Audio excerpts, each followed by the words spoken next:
Hello everyone, कैसे हो सब? बिल्कुल बढ़िया। तो चलिए आज पढ़ते हैं एमसीक्यूज पी ब्लॉक एलिमेंट से ग्रुप 18 का, यानी इसे जीरो ग्रुप भी कहते हैं क्योंकि ये आपके पीरियोडिक टेबल का सबसे लास्ट ग्रुप है। और इस ग्रुप में मेनली आपको नोबल गैसेज होते हैं। जो भी उसमें है एलिमेंट्स है वो सारे के सारे नोबल गैस हैं। इसे इनर्ट गैस के नाम से भी जाना जाता है। इनर्ट गैस इसलिए कहा जाता है क्योंकि वो इनर्ट होते हैं, इनएक्टिव होते हैं, किसी भी तरह के केमिकल रिएक्शन में ईजिली पार्टिसिपेट नहीं करते हैं। ठीक है, तो इस वजह से उन्हें इनर्ट गैस कहते हैं, नोबल गैस कहते हैं। ठीक है, तो चलिए क्लास 12 के टर्म फर्स्ट एग्जाम के लिए जो भी सिलेबस है आपका पी ब्लॉक एलिमेंट्स ग्रुप 18 से रिलेटेड, उसके अकॉर्डिंग यहाँ पे एमसीक्यूज आपको दिखाई देंगे और आप इसे कर लोगे, उसके बाद आपको कहीं कोई परेशानी नहीं होने वाली है। ओके, तो चलिए स्टार्ट करते हैं क्लास और देखते हैं। सबसे पहले मैंने आपको जितने भी वीडियो पी ब्लॉक एलिमेंट्स से रिलेटेड दिया है उसमें सबसे पहले मैंने आपको बताया है कि जो भी एलिमेंट्स हैं उसके इलेक्ट्रॉनिक कॉन्फ़िगरेशन ज़रूर से ज़रूर आपको ध्यान में रखने चाहिए, क्योंकि उससे रिलेटेड कुछ क्वेश्चंस आते हैं तो आप उसे सॉल्व कर सकते हैं। ओके, तो ग्रुप 18 में चूंकि इनर्ट गैस है सारा का सारा, तो helium, neon, argon, krypton, xenon और रेडॉन। ठीक है, तो ये सारा का सारा एलिमेंट क्या है, ये जितने भी आपको दिख रहे हैं ये सारे के सारे इनर्ट गैस हैं।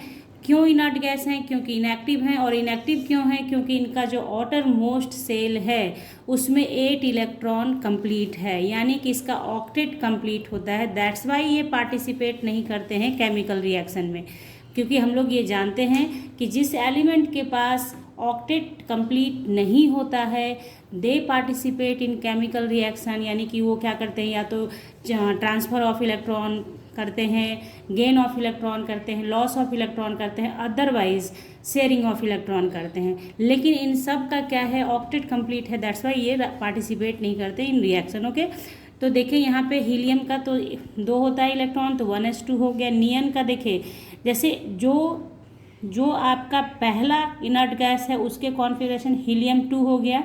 उसके बाद जो बचा हुआ इलेक्ट्रॉन है उसको लिख दीजिए, तो 2s2 2p6 हो गया। उसके बाद आर्गन आएगा, नियन के जस्ट नीचे आर्गन, तो ये नियन जो है 10, तो वो नियन का 10 ले लेगा और आर्गन के लिए फिर जो बचा हुआ इलेक्ट्रॉन है ऐसे लिखेंगे 3s2 3p6। ये इनर्ट गैस कॉन्फ़िगरेशन जो आप लिखना सीखते हैं, जो आपको सिखाया जाता है कॉन्फ़िगरेशन के दौरान, उसी के अकॉर्डिंग लिखा है मैंने। तो देखिए जैसे आर्गन के बाद क्रिप्टन आएगा, तो आपको क्या करना है, क्रिप्टन के लिए आर्गन का लिखना है आपको। उसके बाद जो बचे हुए इलेक्ट्रॉन है उसको लिख देना है, यानी आर्गन आपने लिखा, इस मीन्स कि आपने 3p6 तक लिख दिया, 3p6 तक लिख दिया। उसके बाद जो रेस्ट इलेक्ट्रॉन है वो रेस्ट सबसेल में जाएगा। उसी तरह से जेनॉन के लिए क्या होगा, क्रिप्टन का लिखेंगे हम लोग यहाँ पे।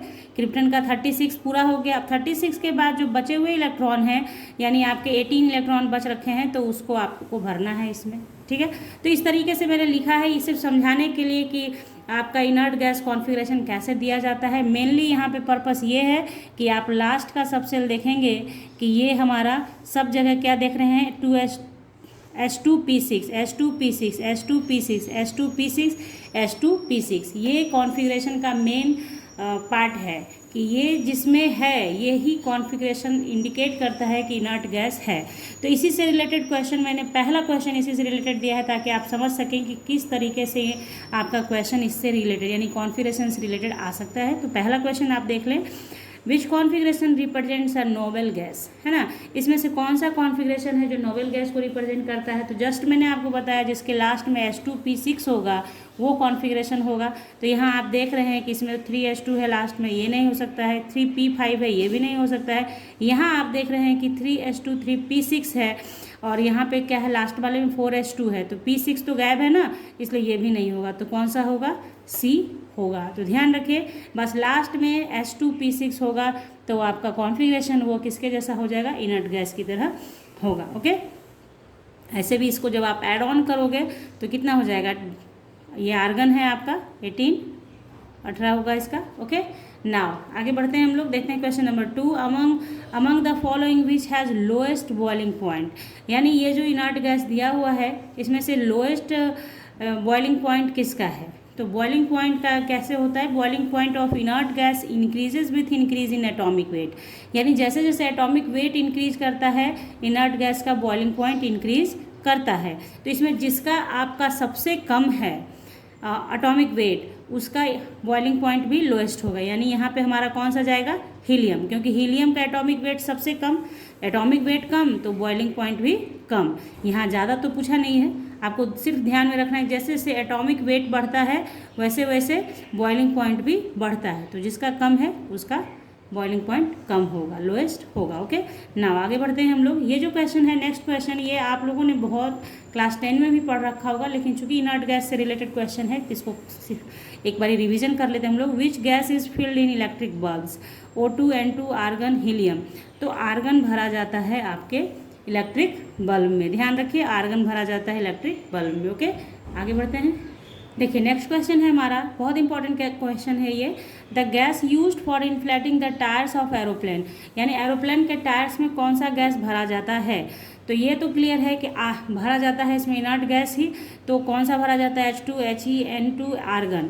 तो यहाँ देखिए helium is lightest after H2 के बाद सबसे लाइटेस्ट गैस कौन सा है, हीलियम है। और साथ ही साथ इसका नेचर है कि ये नॉन इन्फ्लेमेबल गैस होता है, इसलिए हीलियम का इस्तेमाल किया जाता है एरोप्लेन के टायर्स में भरने के लिए। मतलब लाइटेस्ट तो है ही है, चूँकि हाइड्रोजन भी यहाँ लाइटेस्ट है, लेकिन हीलियम के साथ एक और क्वालिटी जुड़ जाती है, वो नॉन इन्फ्लेमेबल गैस है, इसलिए इसका इस्तेमाल किया जाता है किस चीज़ के लिए, inflating the tyres of aeroplane. Okay, now आगे बढ़ते हैं। Helium was discovered by, helium किसके द्वारा डिस्कवर्ड किया गया है, सारे इनर्ट गैस को अलग अलग लोगों ने डिस्कवर किया है। तो जो इम्पोर्टेंट है यहाँ मेंशन किया है मैंने, हीलियम वॉज डिस्कवर्ड बाय, याद कर लीजिए, फ्रैंकलिन एंड लॉकियर्स ने किया है हीलियम का डिस्कवरी। ओके, फ्रैंकलिन याद रखेंगे, आपको याद रह जाएगा, फ्रैंकलिन एंड लॉकियर्स ये जो हैं डिस्कवरर ऑफ हीलियम है। नेक्स्ट क्वेश्चन देखिए, आर्गन वॉज डिस्कवर्ड बाय, देखिए हीलियम के बाद आर्गन, आर्गन बहुत बहुत इंपॉर्टेंट है, और जेनॉन, ये दो गैस ऐसा है जिसके बारे में बहुत सारा केमिस्ट्री है। सबसे इम्पॉर्टेंट जेनॉन का होगा, इसलिए क्योंकि उससे रिलेटेड कुछ कंपाउंड्स भी हैं जो कि फाउंड हुए हैं, बनाए गए हैं लोगों के थ्रू, तो वो इसलिए ज़्यादा इम्पॉर्टेंट हो जाता है। आर्गन वॉज डिस्कवर्ड बाय, तो बस रेहलिंग इसके डिस्कवरर हैं, इतना सारा लिखा हुआ है यहाँ पे ऑप्शंस, आपको सिर्फ ध्यान में आपको याद कर लेना है इनको, बस इसको याद ही करना पड़ता है और इसका कोई उपाय नहीं है। आर्गन के डिस्कवरर कौन हैं, रेहलिंग इसके डिस्कवरर हैं। ओके, नाउ क्वेश्चन नंबर 7 है, the most abundant inert gas in air is, यानी इनर्ट कौन सा ऐसा इनर्ट गैस है जो सबसे ज़्यादा एयर में पाया जाता है, हीलियम, नियन, आर्गन, क्रिप्टन।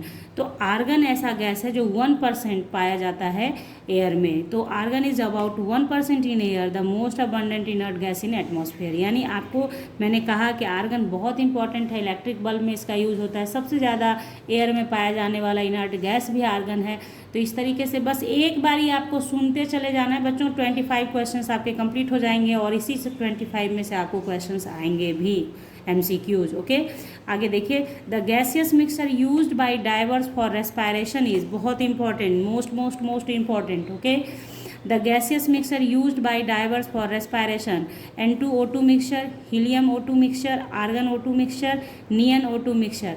तो आपको ध्यान रखना है, ये क्वेश्चन आपको सॉल्यूशन में भी आता है, सॉल्यूशन में जहाँ पे आप लोग पढ़ते हैं हेनरीज लॉ, वहाँ पे देखिए यहाँ, तो रेस्पायरेशन के लिए कौन डाइवर्स जो जाते हैं वो कौन सा गैस का मिक्सचर यूज़ करते हैं, तो हीलियम O2 का यूज़ करते हैं डाइवर्स, क्योंकि जब N2O2 का यूज़ करेंगे तो नाइट्रोजन जो होता है हाई प्रेशर पे ब्लड में डिज़ोल्व हो जाता है, और जब आप उस हाई प्रेशर से बाहर आते हैं तो फिर वो क्लॉट कर जाता है जगह जगह बेंड में, जिसकी वजह से बेंड प्रॉब्लम होती है, यानी कि बहुत ज़्यादा पेनफुल हो जाता है, मतलब आपके बेंड जितना भी पार्ट होगा वहाँ पे वो एक्यूमुलेट हो जाता है N2, और वहाँ पे पेन होता है। आपको उस चीज़ को रिड्यूस करने के लिए ही हीलियम O2 का इस्तेमाल किया जाता है, यानी हीलियम O2 मिक्सचर का इस्तेमाल डाइवर्स करते हैं, न कि N2O2 का। मतलब ये किया जा सकता है, क्यों नहीं किया जाता है, इसलिए बता दिया आपको कि N2 जो है डिज़ोल्व इन ब्लड हो जाता है हाई प्रेशर पे, तो हाई प्रेशर पे ये होने की वजह से क्या होता है, N2 से प्रॉब्लम होती है हम लोगों को। यहाँ मैंने रीज़न आपको लिख दिया है, आप चाहें तो इसे नोट डाउन भी कर सकते हैं, है ना। Diverse use HeO2 mixture for respiration in place of N2O2. N2 was found to dissolve in blood at high pressure during diving, and after it the N2 gas comes out from blood causing painful nerve rusting. Okay, तो ये चीज़ है, तो ध्यान में रखना है आपको कि हीलियम O2 का इस्तेमाल किया जाता है डाइवर्स के through for respiration. Okay, now आगे बढ़ते हैं।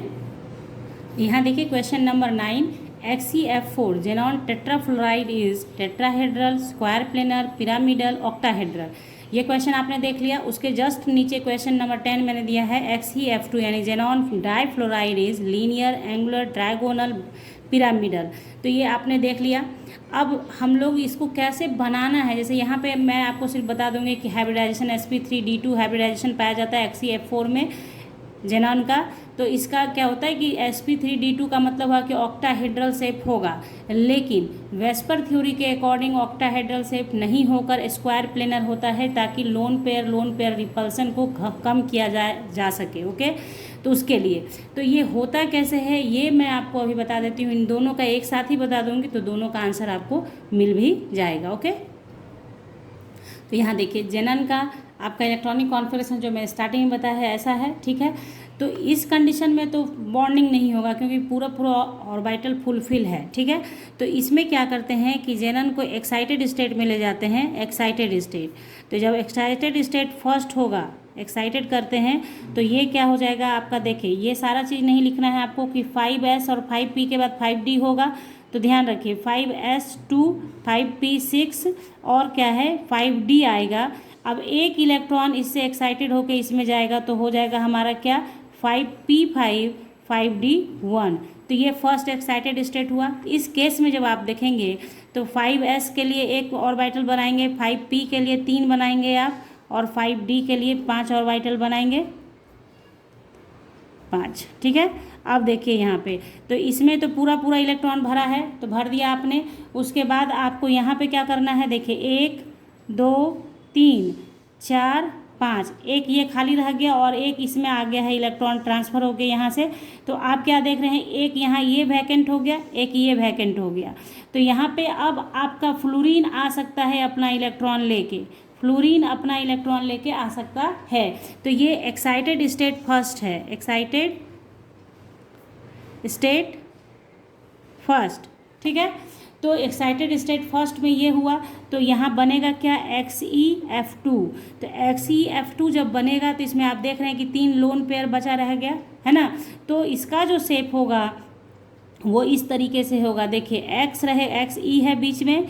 उसके बाद वेस्पर थ्योरी के अकॉर्डिंग आपको लोन पेयर को डिस्टेंस बना के रखना होता है ताकि रिपल्सन कम से कम हो जाए, और यहाँ पे फ्लोरीन इस तरीके से होगा। तो शेप इसका हो जाता है XeF2 का क्या हो जाएगा हमारा trigonal bipyramidal, trigonal bipyramidal. बात आई समझ में आपके। तो यहाँ पे जैसे ऐसे देखोगे XeF2 तो लगेगा कि लीनियर है, लीनियर कॉन्फ़िगरेशन होगा इसका, लीनियर स्ट्रक्चर होगा, लेकिन नहीं। जब आप हाइब्रिडाइजेशन निकालेंगे इसका, तो अकॉर्डिंग टू हाइब्रिडाइजेशन क्या हो गया, देखिए 2 सिग्मा बॉन्ड और 3 लोन पेयर, तो इसका हाइब्रिडाइजेशन कितना हो जाएगा 5 हो गया, तो sp3d हो जाएगा। हाइब्रिडाइजेशन क्या हो जाएगा sp3d, क्योंकि sigma bond with lone pair आपका हाइब्रिडाइजेशन बताया जाता है। तो sp3d trigonal bye pyramidal shape होगा। क्यों होगा, क्योंकि लोन पेयर रिपल्सन को कम करना होता है अकॉर्डिंग टू वेस्पर थ्योरी। तो ये पहला एक्साइटेड स्टेट में ये बन गया। अब आप क्या करो, इसी चीज़ को सेकंड एक्साइटेड स्टेट में लाओ। सेकंड एक्साइटेड स्टेट, तो देखिए फर्स्ट एक्साइटेड स्टेट में आपने देखा कि यहाँ पे 5s था, तो 5s है, ठीक है। और सेकंड एक्साइटेड स्टेट जब आएगा तो एक और इलेक्ट्रॉन ट्रांसफ़र होकर 5d में आ जाएगा, 4 5, समझ रहे बात को। तो यहाँ देखिए यहाँ पे क्या है, 2 ऐसे रह जाएगा, एक और यहाँ पे ट्रांसफ़र। पहला एक्साइटेड स्टेट में 1 था, दूसरे में एक और यहाँ आ गया, ठीक है, ये हो गया। तो आप देख रहे हैं कि 4 ऐसा है जिसको कि बॉन्डिंग का ज़रूरत है, 1 इलेक्ट्रॉन चाहिए तब ये पेयरिंग स्टार्ट करेगा। तो यहाँ पे चारों के पास फ्लोरीन अपना अपना इलेक्ट्रॉन लेकर आएगा, चूँकि फ्लोरीन को क्या चाहिए, 1 इलेक्ट्रॉन चाहिए ऑक्टेट कंप्लीट करने के लिए, जानते हैं हम लोग। तो यहाँ पे आप क्या करेंगे, 1 इलेक्ट्रॉन डालेंगे तो बॉन्डिंग हो गया। बाकी ये जो दोनों बच गया यही लोन पेयर कहलाता है, लोन पेयर। जो बॉन्डिंग में पार्टिसिपेट नहीं किया वो लोन पेयर रह गया। तो अब जो आप XeF4 जो क्वेश्चन है हम लोगों का उसके अकॉर्डिंग करेंगे XeF4। तो हमारा देखिए XeF4 हाइब्रिडाइजेशन कैसा हो जाएगा, चूँकि 4 सिग्मा बॉन्ड और 2 लोन पेयर है ना, 4 सिग्मा प्लस 2 लोन पेयर, तो टोटल कितना हमारा हो गया 6 हो गया। तो sp3d2, तो इसके अकॉर्डिंग ऑक्टाहेड्रल होगा शेप, लेकिन ऑक्टाहेड्रल होगा तो रिपल्सन बहुत ज़्यादा होगा, और वेस्पर थ्योरी कहता है कि लोन पेयर को दूर रखिए ताकि आपका रिपल्सन कम से कम हो। तो उसके वजह से इसका स्ट्रक्चर कैसा हो जाएगा, जेनन बीच में रहेगा, चारों जगह पे फ्लोरीन रहेगा इस तरीके से, और लोन पेयर आपका एक्सियल पोजीशन ले लेगा ऐसे। इस वजह से इसका क्या होता है, ये हो गया स्क्वायर प्लेनर स्ट्रक्चर। ठीक है, लोन पेयर है यहाँ पे देखिए नीचे भी है ना, तो ये रहा आपका इस तरह का शेप हुआ, तो इसका नाम होता है square planar.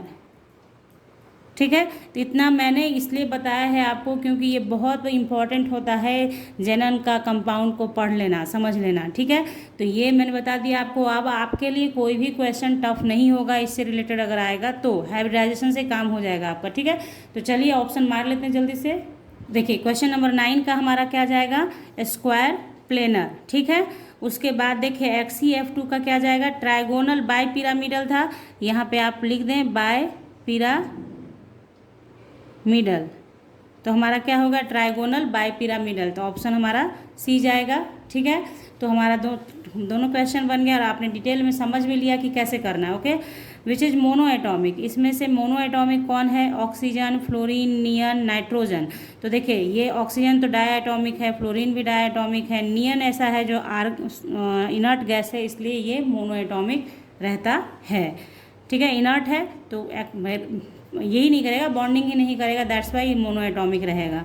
Which species is not none, इसमें से कौन सा ऐसा स्पेसीज है जो नहीं पाया जाता है, नहीं पता है हम लोगों को। ठीक है, तो ये सब ध्यान में रखिए आप लोग, XeF6, XeF4, XeO3, KrF6। तो देखिए यहाँ पे XeF6 पता है हम लोगों को, XeF4 अभी आपने देखा है वो भी होता है, XeO3 बनता है हाइड्रोलिसिस जब करते हैं XeF6 का, तो XeO3 बनता है, इसलिए ये भी नन है। KrF6 नहीं होता है, Kr का सिर्फ KrF2 होता है और KrF4 होता है, F6 नहीं बनता है, Kr का F6 नहीं बनता है। ठीक है, तो हमारे लोग का क्या ऑप्शन चला जाएगा, नॉट नन है तो KrF6 हो जाएगा। ठीक है, और ये जो मैंने अभी जस्ट आपको थोड़ा सा टाइम लेकर आपका बताया है जेनॉन का, आप उसी तरह से इसका भी कर सकते हैं, क्रिप्टन का भी लिख के बना के देख सकते हैं कि किस तरीके से ये बनता है। ठीक है, तो ये चीज़ हो गया आपका। आगे बढ़िए, क्वेश्चन नंबर 13 है हमारा, xenon directly combines with oxygen, rubidium, fluorine, chlorine.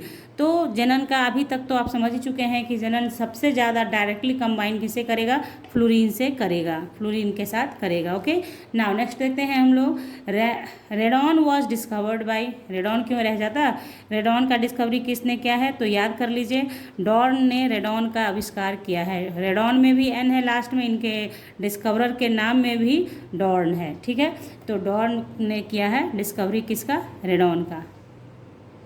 तो देखिए नेक्स्ट क्वेश्चन है, the word argon means, argon word का मतलब क्या होता है, तो देखिए name argon in Greek signifies lazy, Greek भाषा में आर्गन वर्ड का मीनिंग होता है लेजी, सुस्त। ठीक है, तो आर्गन का मतलब क्या है, लेजी, याद रखिएगा इसे, मतलब ये एग्जाम में आएगा, नॉट नेसेसरी बट आपके नॉलेज के लिए बहुत ज़रूरी है कि आर्गन को लेजी गैस कहते हैं। ठीक है, नेक्स्ट क्वेश्चन है हमारा, electron affinity of noble gas is approximately equal to 0।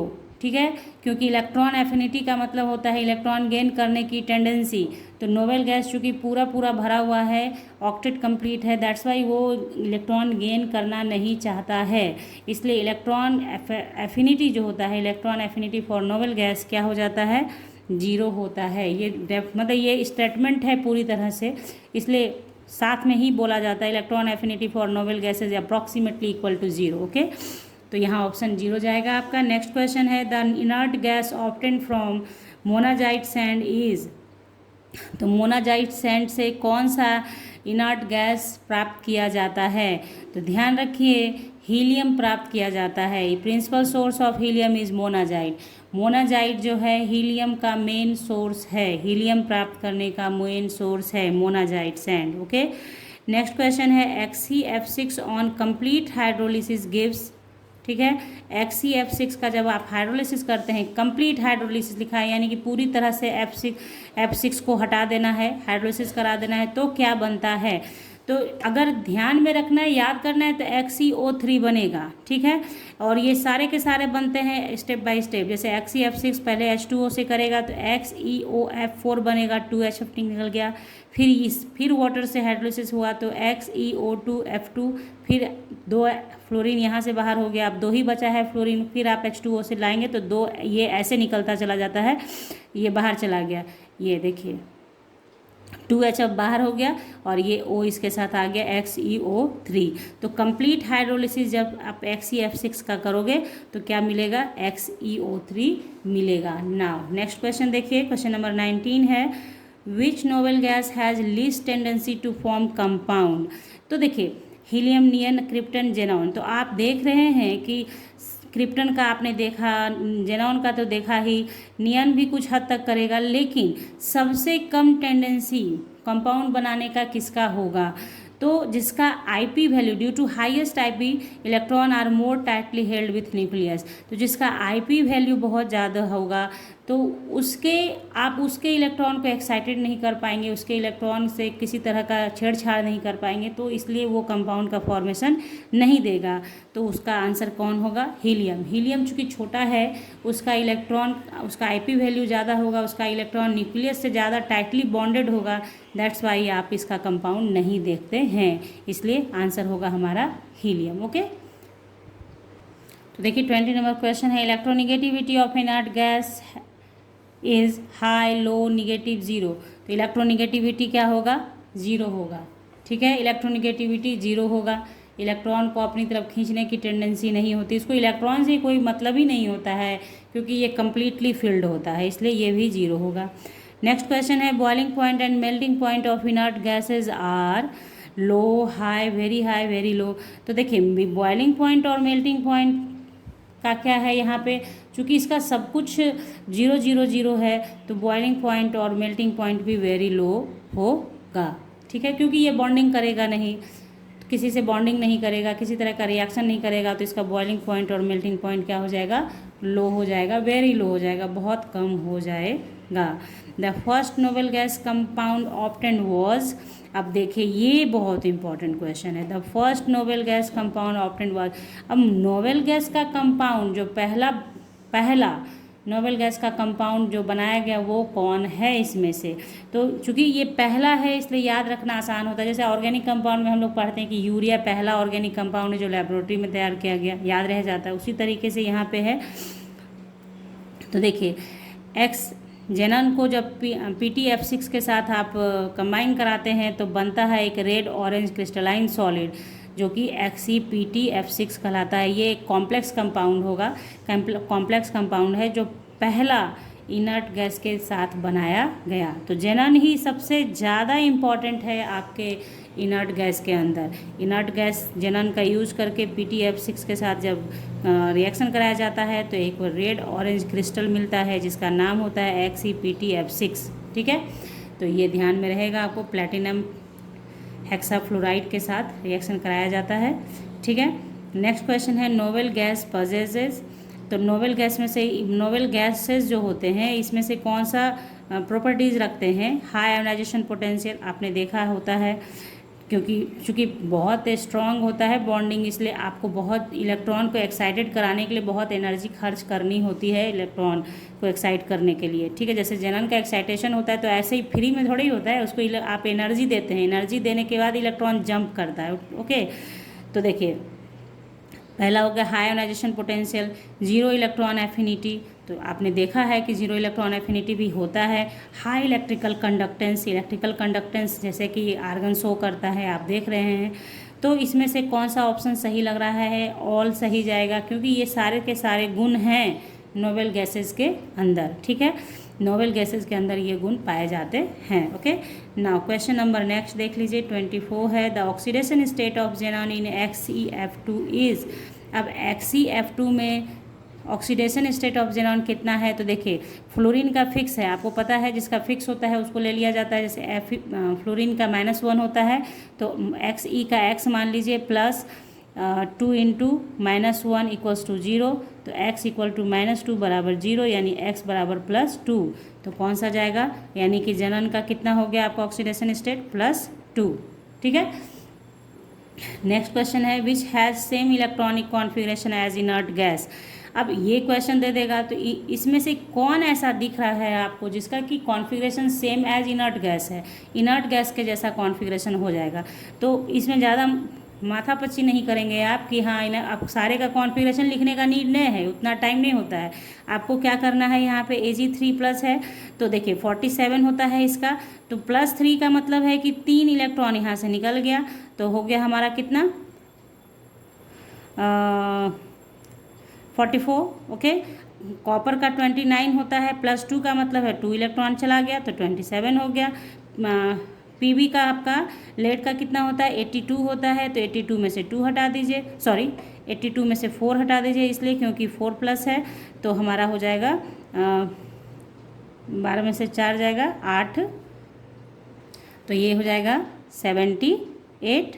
हाँ, और उसके बाद टाइटेनियम का होता है हमारा 22, तो 22 + 4 है, यानी 22 में से -4 कर देंगे आप, +4 है इसके ऊपर, इसका मतलब है इसने 4 इलेक्ट्रॉन लूज किया है, इसलिए इस पर +4 है, इसलिए यहाँ -4 हो रहा है, लूज किया है, इलेक्ट्रॉन लूज किया यानी माइनस किया है, तो 4 माइनस होगा तो ये आपका आ जाएगा 18। तो आपको दिख गया होगा कि ये 18 जिसका आया वही ना इनर्ट गैस होगा, क्योंकि इनर्ट गैस का जो एटॉमिक नंबर है वो आपने याद किया हुआ, हीलियम का 2, नियन का 10, आर्गन का 18, तो जिसका 18 आ गया वो हो गया। फिर 54 आता तो हो जाता है ना। तो इस तरीके से जो शुरुआत में मैंने कहा है इलेक्ट्रॉनिक कॉन्फ़िगरेशन ध्यान में रखिए, तो वो इसी के लिए कहा है। इस टाइप के क्वेश्चंस आएंगे तो आपको ज़्यादा समय नहीं लगाना है, आपको फटाक से ऐसे देख लेना है और आंसर हो गया हमारा टाइटेनियम 4+। ओके। तो यहाँ पे मैंने आपको 25 क्वेश्चंस नोबेल गैस से रिलेटेड करवा दिए हैं। जेनन का जो मैंने आपको थोड़ा सा टाइम दे के आपको बताया है इसलिए क्योंकि उस टाइप का क्वेश्चन आता है तो बच्चे रटना पड़ता है, उसको रटिए नहीं, उसको समझ लीजिए कि हाँ कैसे काम करता है, किस तरीके से हाइब्रिडाइजेशन निकाल के काम होता है। तो इस तरह से मैंने आपको पूरा बता दिया बच्चों। अगर समझ में आ गया है तो लाइक कर दिया कीजिए वीडियो को और कमेंट करके बताइए कि हाँ आपके समझ में आ रहा है, आपको यूज़फुल लगते हैं वीडियोज़, ताकि ऐसे वीडियोज़ बनाने का मोटिवेशन मिलता रहे। तो चलिए नेक्स्ट क्लास के लिए, नेक्स्ट वीडियो के लिए सब्सक्राइब कर लीजिए चैनल को विथ बेल आइकन, ताकि नोटिफिकेशन समय से आपको मिले और आप वीडियो देख पाएँ। तो मिलते हैं आपसे नेक्स्ट क्लास में।